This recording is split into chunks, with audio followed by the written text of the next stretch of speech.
Welcome, curious minds, to another deep dive. Today we're zeroing in on something really critical for workplace safety, occupational eye protection. It's often, overlooked until it's too late. We've gathered some great source material that really unpacks the responsibilities, the risks, all the nuances of keeping our eyes safe on the job. Our goal today, to help you get truly well-informed on this. Exactly. And this deep dive, it goes beyond just saying, wear your goggles. It's about understanding the whole spectrum of hazards, the legal side of things, like the UK regulations we see in the sources, and how individual actions and good systems, like those safety policies and risk assessments mentioned, they all come together. We're looking at protecting one of our most vital senses, really, across all sorts of workplaces, construction sites, labs, even, surprisingly, the office desk. Okay, let's get into it then. When we think eye protection, the big obvious risks probably jump out first. Flying metal, sparks, that sort of thing. And our sources definitely cover those essential situations. Precisely. And those are absolutely critical. Things like, flying objects from using a nail gun, maybe? High velocity risk there. Or sparks from disc cutting or grinding. Very easy to get something embedded or burned. And welding, of course. That intense UV radiation needs specialist kit. Goggles or shields. You can get welder's flash really easily, or worse.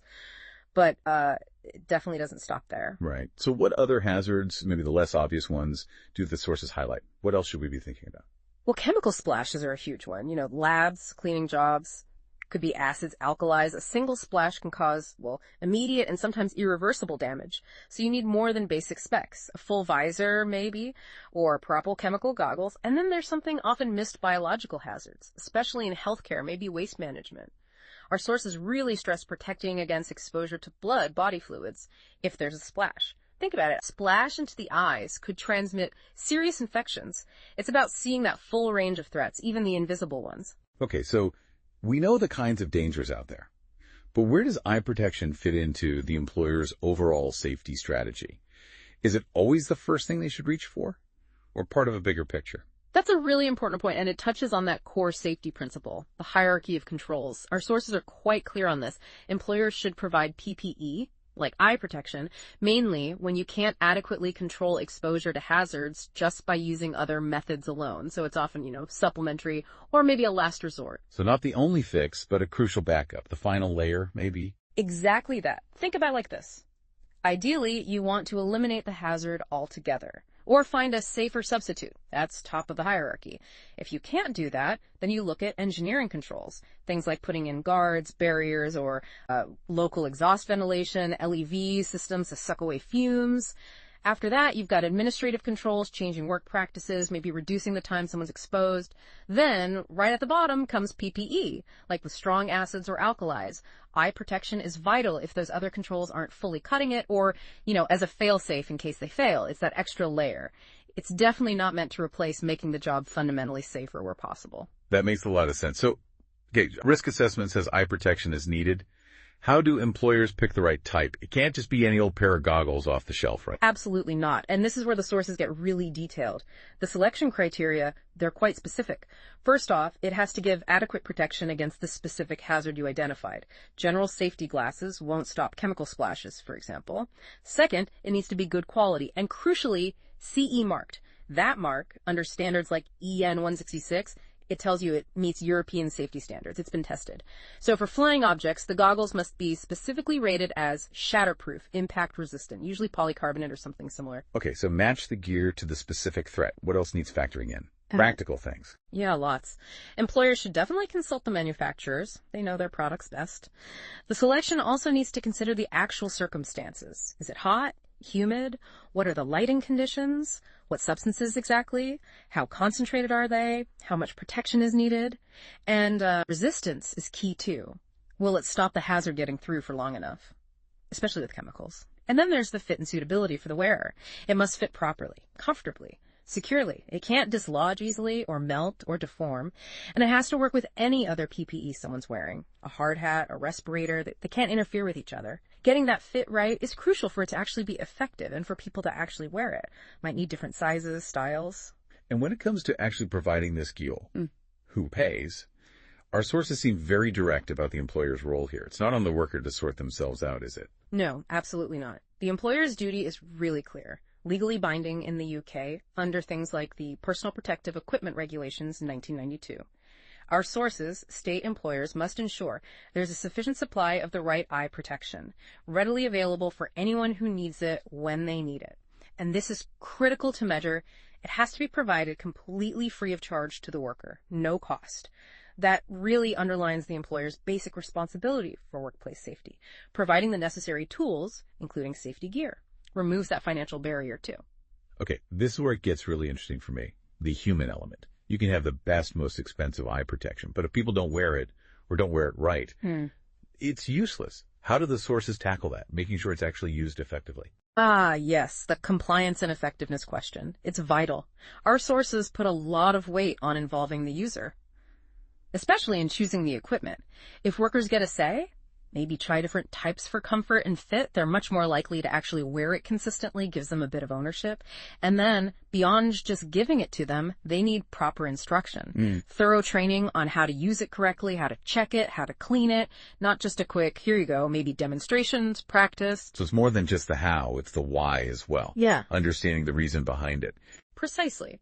The training needs to clearly explain why it's necessary. What are the specific risks it guards against? What could happen if you don't wear it? Maybe using real examples, carefully anonymized, of course. That understanding helps build a safety culture. And crucially, our sources stress. Workers must use it the whole time they're exposed. No skipping it just for a minute or because it's a small job. That consistency is key. And yes, supervision plays a role too, not in a blaming way, but to check it's being used right, offer help, reinforce those good habits. It's that whole package involvement, training, understanding, consistency, supervision that makes PPE work. Right, so get the right gear, get people trained and willing to wear it consistently. Yeah. But what about keeping it usable? Maintenance must be important too. Absolutely fundamental for ongoing protection. Eye protection needs proper maintenance, following what the manufacturer says. And it must be replaced straight away if it's damaged or deteriorated in any way.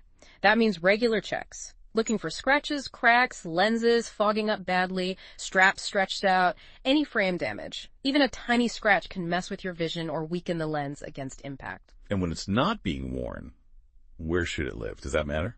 It matters a lot. Proper storage is essential. Keeps it clean, stops it getting lost or damaged. Our sources actually use the phrase a home for each item. A clean, dry, safe spot.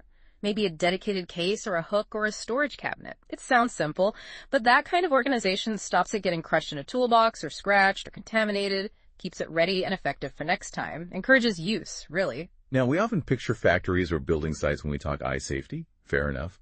But what about the millions of us, probably many listening, who spend all day looking at computer screens, visual display units, VDUs?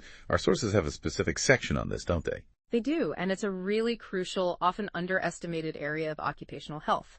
The sources, reflecting specific UK regs like the Health and Safety Display Screen Equipment Regulations 1992, are clear. For people regularly using computers, regular eye tests and getting the right glasses if needed are vital. It's not just about seeing clearly, it helps prevent things like eye strain, headaches, blurred vision, even neck and shoulder pain from poor posture trying to compensate for bad vision. So it's not just any old reading glasses. There are specific things to consider for screen work. Exactly. When you're choosing corrective lenses for VDU work, the prescription might be different from what you need for reading a book. Screens are often further away, you're looking at different angles, standard reading glasses might cause strain. So regular eye tests, paid for by the employer under those regulations, are recommended, ideally at least every 2 years. And the sources also mentioned taking regular breaks, the 20-20-20 rule. Every 20 minutes, look 20 feet away for 20 seconds, lets your eyes relax, reduces fatigue, plus basic ergonomics, screen brightness, contrast, monitor position, that all helps too. So tying this all together, how does this fit into the wider picture of UK workplace safety laws and regulations? Are there specific laws driving all these different aspects of eye safety? Yes, definitely. The sources reference key UK legislation. We've mentioned the Personal Protective Equipment Regulations 1992 quite a bit. That's central for providing PPE. And for screen users, the Health and Safety Display Screen Equipment Regulations 1992 cover those eye tests specifically. But underpinning it all is the main Health and Safety at Work, etc., Act 1974. That puts the broad duty on employers to ensure health, safety, and welfare as far as reasonably practicable. Eye safety falls squarely under that. And this information, these risk assessments, the rules, Correct. It's not just for management to know about. Who else needs to be involved for it to work well? That's a really important part of a good safety system. communication, and involvement. Our sources point out that information on risks, control measures, any monitoring results, health surveillance details, all that needs to be shared with employees or their safety representatives, like RCN safety reps are mentioned. These reps act as a vital link, ensuring workers' concerns are heard and that information flows both ways. It builds that collaborative safety culture. And interestingly, the sources also briefly mention other ergonomic factors, like tool insulation to prevent burns or shocks. They note that materials like rubber or wood are poor conductors of heat and electricity. Now, that might seem unrelated, but preventing a sudden shock or burn could stop someone flinching and accidentally injuring their eyes. It's all connected in creating a safer overall environment. Wow, what a comprehensive look at eye protection. It really is more complex than you first think. From those high-impact risks like flying debris to chemical safety, right through to looking after our eyes during screen work. It's clear it needs awareness, the right kit, proper training, consistent use, and that solid regulatory framework behind it. Absolutely. The sources really hammer home that effective eye safety isn't just about handing out equipment, it's part of a whole system.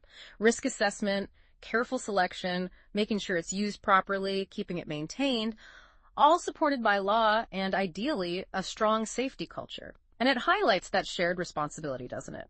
Employers provide the means, employees use them correctly.